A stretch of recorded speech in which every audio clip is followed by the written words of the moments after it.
Assalamu alaikum wa rahmatullahi wa barakatuh, mes chers frères et sœurs en islam.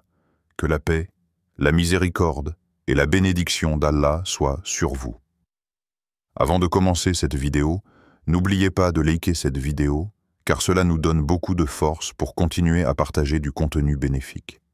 Et je vous invite à vous abonner à notre chaîne et d'activer la cloche de notification pour rester informé de nos prochaines publications sur la foi islamique. Mes frères et sœurs, je vous demande de rester connectés jusqu'à la fin de la vidéo pour découvrir les secrets qui y trouvent l'alignement spirituel, la base d'un mariage béni. Le mariage est l'une des décisions les plus importantes qu'un croyant puisse prendre. Ce n'est pas seulement l'union de deux individus, mais un engagement sacré devant Allah. Il s'agit d'une relation qui dépasse les simples sentiments humains et qui repose sur une base spirituelle solide. Lorsqu'on choisit un conjoint, la première chose à considérer est son alignement spirituel. Pourquoi est-ce si crucial? Parce que c'est la foi qui guidera le couple dans les moments de bonheur comme dans les épreuves. Dans une société où les valeurs changent et où les relations sont souvent influencées par des tendances éphémères, il est essentiel de se rappeler ce qui est éternel, notre lien avec Allah. Un mariage béni commence par une foi commune et un engagement sincère envers les principes de l'islam, la foi comme premier critère. Le prophète a dit « Une femme est épousée pour 4 choses, sa richesse, sa noblesse, sa beauté et sa religion.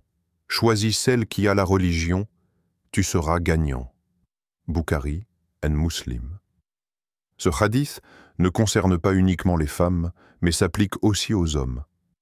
Lorsqu'une personne cherche à se marier, elle peut être attirée par l'apparence, le statut social ou les ressources financières, mais le véritable critère est la piété. Une personne pieuse place Allah au centre de sa vie, ce qui garantit un mariage bâti sur une base solide. Une femme pieuse élèvera ses enfants dans la foi, respectera son époux et apportera de la sérénité dans la maison. Un homme pieux, quant à lui, traitera son épouse avec bienveillance et respectera les droits qu'Allah lui a donnés. Ainsi, lorsque la foi est le premier critère, tout le reste suit naturellement. Les signes d'un alignement spirituel fort comment reconnaître qu'une personne est alignée spirituellement avec vous.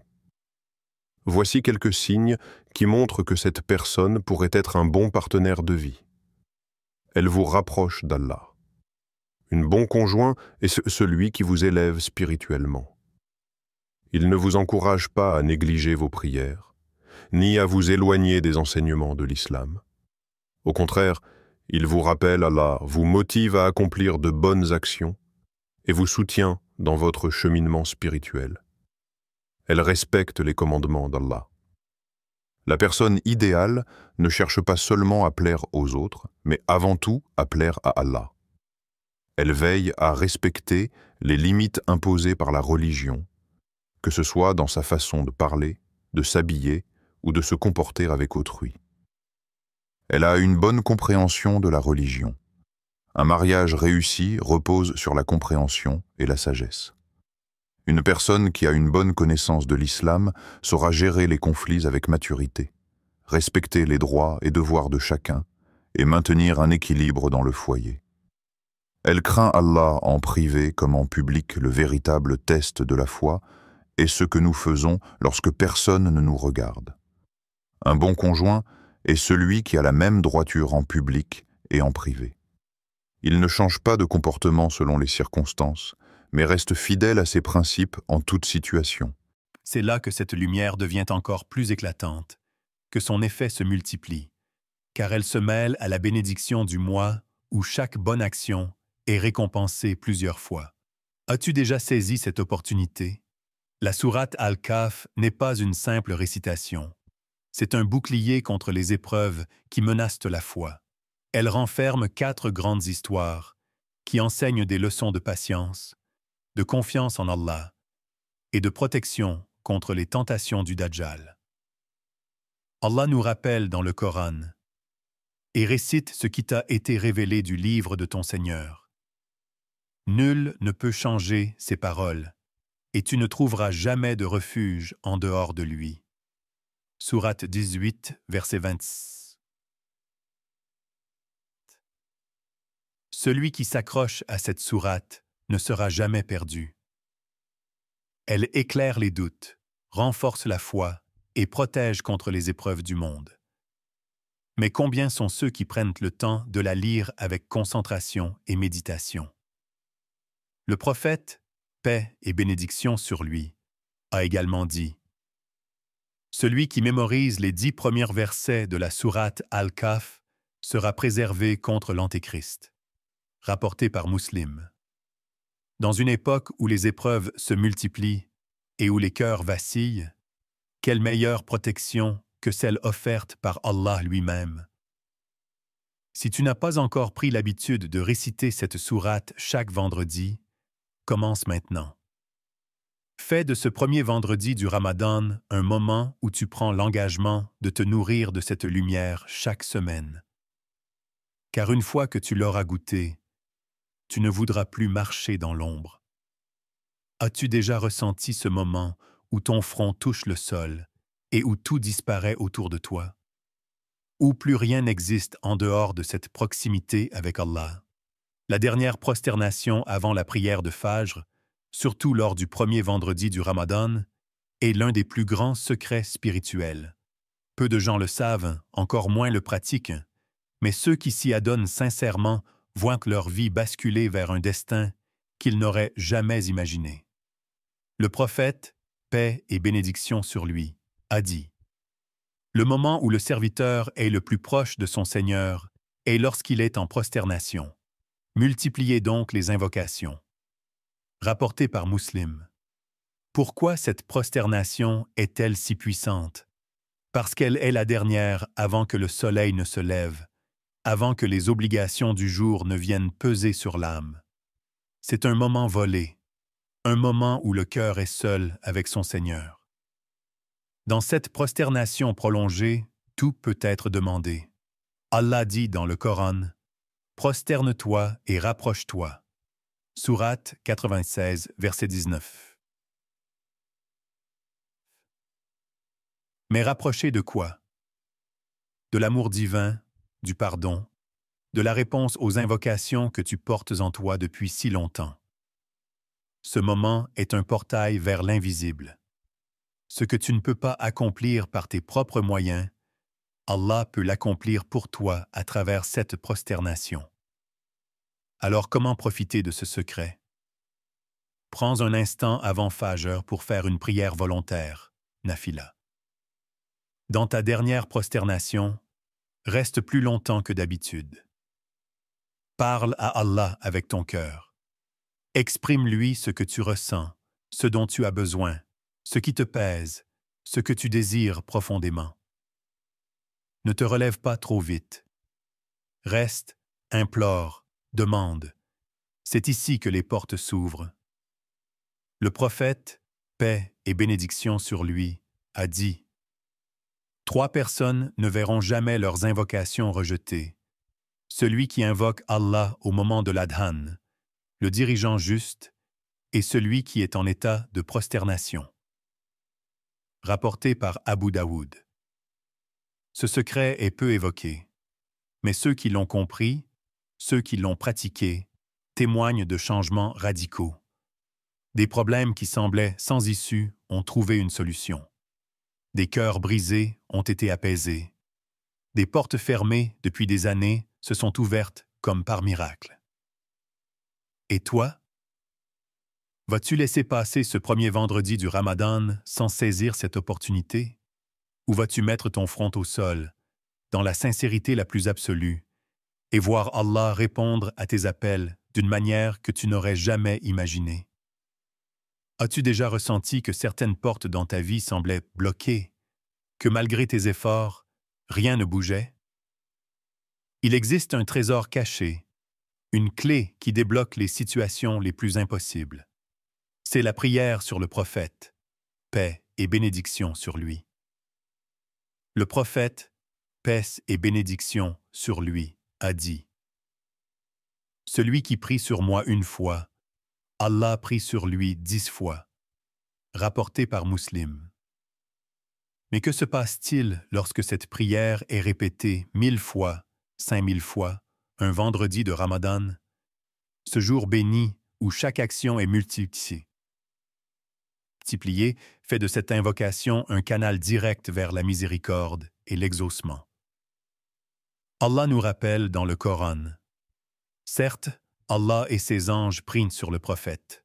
Ô vous qui croyez, priez sur lui et adressez-lui vos salutations. Sourate 33, verset 56. As-tu déjà essayé? Répétez Allahumma salli ala sayyidina Muhammadin wa sallim en abondance. Le pouvoir de la foi est dans le mariage. L'islam nous enseigne que la vie conjugale est un partenariat spirituel. Allah dit dans le Coran: Et parmi ces signes, il a créé pour vous des épouses issues de vous-même, afin que vous trouviez auprès d'elles la tranquillité, et il a mis entre vous affection et miséricorde. Voilà bien là des signes pour des gens qui réfléchissent. Sourate 30, 21. Ce verset met en évidence 3 piliers essentiels du mariage islamique. La tranquillité. Un bon conjoint est une source de paix et de réconfort. L'affection. L'amour véritable repose sur le respect et la bienveillance. La miséricorde. Le pardon et la compréhension sont essentiels pour surmonter les épreuves. Un mariage sans foi est comme une maison sans fondation. Il peut sembler solide en apparence, mais s'effondre face aux tempêtes de la vie. En revanche, un mariage bâti sur la foi peut surmonter toutes les difficultés, car les époux savent que leur relation est un acte d'adoration envers Allah. Les bienfaits d'un mariage fondé sur la piété. Quand 2 personnes pieuses se marient, leur relation devient une source de bénédiction. Voici quelques bienfaits d'un mariage ancré dans la foi. Le couple prie ensemble et se soutient spirituellement. Les conflits sont gérés avec patience et sagesse. Les enfants grandissent dans un environnement sain et équilibré. Le couple cherche constamment à s'améliorer et à se rapprocher d'Allah. Le prophète a dit que l'un d'entre vous cherche une langue qui mentionne Allah, un cœur reconnaissant et une épouse croyante qui l'aidera dans l'au-delà. Ibn Majah. Ce hadith montre que le mariage n'est pas seulement une union terrestre, mais un voyage vers l'au-delà. Le bon conjoint est celui qui vous aide à atteindre le paradis, pas celui qui vous éloigne d'Allah. Les dangers d'un mariage sans alignement spirituel.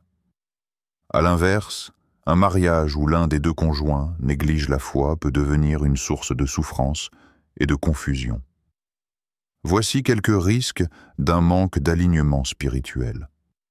Des conflits fréquents sur les valeurs et les priorités. Une difficulté à établir une vie équilibrée et respectueuse des principes islamiques. Un manque de sérénité et de baraka dans la relation, une influence négative sur la pratique religieuse de l'autre. C'est pourquoi il est essentiel de bien choisir son conjoint. Un mariage doit être une source de soutien et non un obstacle à votre foi. Faire confiance à Allah dans le choix du conjoint. Le choix du conjoint est une décision majeure, mais nous ne sommes pas seuls dans ce processus. Allah est le meilleur guide et il nous donne la possibilité de le consulter à travers la prière d'istikhara. Le prophète nous a enseigné cette prière pour demander à Allah de nous guider vers le meilleur choix. Lorsque vous envisagez une personne pour le mariage, faites cette prière avec sincérité et observez les signes qu'Allah mettra sur votre chemin. Allah dit dans le Coran: peut-être que vous aimez quelque chose alors qu'il ne vous convient pas, et peut-être que vous détestez quelque chose alors qu'il est bon pour vous. Allah sait, alors que vous ne savez pas. Sourate 2, 216.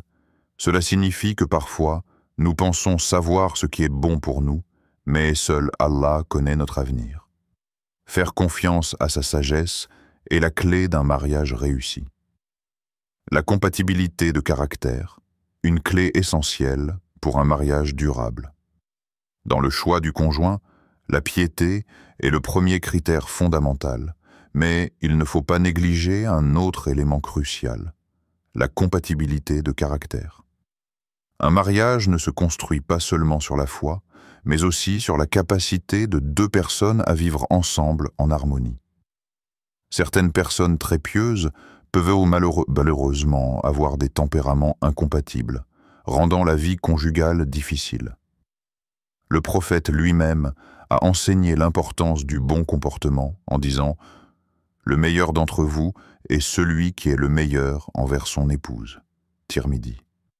Ainsi, au-delà de la religion, il est nécessaire d'évaluer si la personnalité et le comportement de l'autre correspondent à votre propre tempérament. Pourquoi la compatibilité de caractère est-elle essentielle? Un mariage implique une cohabitation quotidienne. Même si l'amour et l'attirance existent au début, ils ne suffisent pas à assurer une vie conjugale paisible si les caractères sont trop opposés. Imaginons un couple où l'un est extraverti, toujours en quête d'aventure et de sorties sociales, alors que l'autre préfère le calme et la solitude. Si ces différences ne sont pas comprises et acceptées, elles peuvent rapidement mener à des tensions. Le mariage repose sur 3 piliers. La compréhension mutuelle, le respect des différences, l'adaptation au tempérament de l'autre. Allah nous a créés avec des personnalités uniques, et il est essentiel de trouver quelqu'un qui complète votre caractère plutôt que de constamment entrer en conflit avec lui. Les signes de compatibilité de caractère. Avant d'envisager le mariage avec quelqu'un, il est sage de poser les bonnes questions et d'observer certains signes qui révèlent la compatibilité de caractère. La communication est fluide et naturelle. Un bon signe de compatibilité est la facilité avec laquelle vous communiquez avec cette personne. Si vous vous sentez à l'aise pour exprimer vos pensées et que l'autre vous écoute avec respect, cela indique une bonne entente. Vos valeurs et visions de la vie sont similaires. Même si vous avez des tempéraments différents, il est essentiel que vos valeurs profondes soient alignées. Quelle est votre vision du mariage? Comment envisagez-vous l'éducation des enfants? Quels sont vos objectifs à long terme? Vous savez gérer vos désaccords avec maturité. Aucun couple n'est parfaitement d'accord sur tout. Mais la manière dont vous gérez les désaccords est cruciale. Une personne qui réagit avec colère, agressivité ou mépris n'est pas un bon partenaire de vie. En revanche, si vous pouvez discuter de vos différends avec calme et respect, cela montre une grande compatibilité. Votre tempérament et celui de l'autre sont équilibrés. Un couple équilibré est souvent composé de 2 personnalités qui se complètent. Par exemple, si l'un est très patient et l'autre plus impulsif, cela peut fonctionner à condition que chacun respecte les besoins de l'autre. Les types de tempérament et leurs effets sur le couple. Il existe plusieurs types de tempéraments, et certains peuvent mieux fonctionner ensemble que d'autres. Voici les principales catégories. Le tempérament calme et posé. Ce type de personne évite les conflits, préfère la réflexion avant l'action et reste généralement maître de ses émotions. Un conjoint avec ce tempérament apporte de la stabilité au couple, mais il peut parfois manquer d'initiative ou sembler trop réservé. Le tempérament passionné et émotif. Ce type de personne vit ses émotions intensément, exprime facilement son amour, mais peut aussi être plus susceptible ou impulsif. Un mariage entre 2 personnes de ce type peut être intense, avec beaucoup de passion, mais aussi des disputes fréquentes. Le tempérament rationnel et logique. Ces personnes analysent tout avec méthode et préfèrent la raison avant l'émotion. Elles sont souvent excellentes pour résoudre les problèmes, mais elles peuvent sembler froides ou distantes. Le tempérament extraverti et sociable. Ce type de personne aime les interactions sociales, les nouvelles expériences et déteste la routine. Un mariage avec une personne trop introvertie peut parfois être compliqué si chacun ne fait pas un effort pour comprendre l'autre. Pourquoi la compatibilité de caractère est-elle essentielle? Un mariage implique une cohabitation quotidienne. Même si l'amour et l'attirance existent au début, ils ne suffisent pas à assurer une vie conjugale paisible si les caractères sont trop opposés. Imaginons un couple où l'un est extraverti, toujours en quête d'aventure et de sorties sociales, alors que l'autre préfère le calme et la solitude. Si ces différences ne sont pas comprises et acceptées, elles peuvent rapidement mener à des tensions. Le mariage repose sur 3 piliers. La compréhension mutuelle, le respect des différences, l'adaptation au tempérament de l'autre. Allah nous a créés avec des personnalités uniques, et il est essentiel de trouver quelqu'un qui complète votre caractère plutôt que de constamment entrer en conflit avec lui. Les signes de compatibilité de caractère. Avant d'envisager le mariage avec quelqu'un, il est sage de poser les bonnes questions et d'observer certains signes qui révèlent la compatibilité de caractère. La communication est fluide et naturelle. Un bon signe de compatibilité est la facilité avec laquelle vous communiquez avec cette personne. Si vous vous sentez à l'aise pour exprimer vos pensées et que l'autre vous écoute avec respect, cela indique une bonne entente. Vos valeurs et visions de la vie sont similaires. Même si vous avez des tempéraments différents, il est essentiel que vos valeurs profondes soient alignées. Quelle est votre vision du mariage? Comment envisagez-vous l'éducation des enfants? Quels sont vos objectifs à long terme? Vous savez gérer vos désaccords avec maturité. Aucun couple n'est parfaitement d'accord sur tout. Mais la manière dont vous gérez les désaccords est cruciale. Une personne qui réagit avec colère, agressivité ou mépris n'est pas un bon partenaire de vie. En revanche, si vous pouvez discuter de vos différends avec calme et respect, cela montre une grande compatibilité. Votre tempérament et celui de l'autre sont équilibrés. Un couple équilibré est souvent composé de 2 personnalités qui se complètent. Par exemple, si l'un est très patient et l'autre plus impulsif, cela peut fonctionner à condition que chacun respecte les besoins de l'autre. Les types de tempérament et leurs effets sur le couple. Il existe plusieurs types de tempéraments, et certains peuvent mieux fonctionner ensemble que d'autres. Voici les principales catégories. Le tempérament calme et posé. Ce type de personne évite les conflits, préfère la réflexion avant l'action et reste généralement maître de ses émotions. Un conjoint avec ce tempérament apporte de la stabilité au couple, mais il peut parfois manquer d'initiative ou sembler trop réservé. Le tempérament passionné et émotif. Ce type de personne vit ses émotions intensément, exprime facilement son amour, mais peut aussi être plus susceptible ou impulsif. Un mariage entre 2 personnes de ce type peut être intense, avec beaucoup de passion, mais aussi des disputes fréquentes. Le tempérament rationnel et logique. Ces personnes analysent tout avec méthode et préfèrent la raison avant l'émotion. Elles sont souvent excellentes pour résoudre les problèmes, mais elles peuvent sembler froides ou distantes. Le tempérament extraverti et sociable. Ce type de personne aime les interactions sociales, les nouvelles expériences et déteste la routine. Un mariage avec une personne trop introvertie peut parfois être compliqué si chacun ne fait pas un effort pour comprendre l'autre. Mais sache une chose, la récompense de ce mois n'a d'égal que la promesse de l'entrée au paradis, une promesse qu'Allah a faite à ceux qui jeûnent avec foi et sincérité, et qui cherchent sa satisfaction dans tous leurs actes. À la fin du Ramadan, ce que nous vivons n'est pas la fin mais le commencement d'une nouvelle vie. Une vie remplie de lumière, d'espoir, et de la promesse que tout ce que nous avons sacrifié pour lui pendant ce mois se traduira par une entrée dans la plus belle demeure, là où la miséricorde d'Allah s'étend à l'infini, là où chaque âme trouve son repos éternel. La rencontre avec Allah, dans la joie et la paix du paradis, sera le couronnement de tous nos efforts. Alors, comment vas-tu vivre ce Ramadan?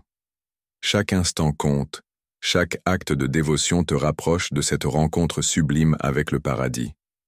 Ce mois n'est pas une épreuve sans fin, mais une porte ouverte vers l'éternité. Approche-le avec un cœur rempli de sincérité et d'espoir, et souviens-toi que ce qui t'attend au-delà de cette vie n'a d'égal que la beauté et la paix du paradis promis. Le Ramadan, un voyage vers la paix intérieure. Le Ramadan est un voyage spirituel, un mois de lutte intérieure et de récompenses infinies. Chaque défi, chaque sacrifice, chaque prière te rapproche d'Allah, de toi-même et de la paix véritable. Cette année, fais-en un mois où tu ne cherches pas simplement à survivre, mais à vivre pleinement dans la lumière d'Allah,